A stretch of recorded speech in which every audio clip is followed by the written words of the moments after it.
guys, may gusto akong i-share sa inyo. Kasi hindi kasi ako dati naniniwala dito. Pero sabi ko nga, wala naman mawawala kung hindi ko itatry din. Kaya guys, napabili din ako, nabudol din ako sa ibang mga nag-share ng mga statement nila na naging maganda daw yung takbuhan ng financial, nung nagkaroon sila ng ganitong ring. So, ito guys, itong ring na to, ito yung tinatawag na money ring, okay?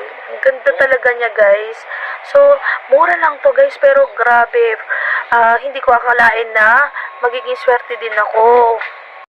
Hindi ko rin expect na makakapagpalabas din ako ng kotse, makakapag-provide ako ng mga expenses ko. Simula nung binili ko to guys, hindi ko alam kung gaano ba kaganda yung naibigay sa akin na swerte nito guys. Itong money ring na to. Ang mura ko lang to binili guys, sa totoo lang.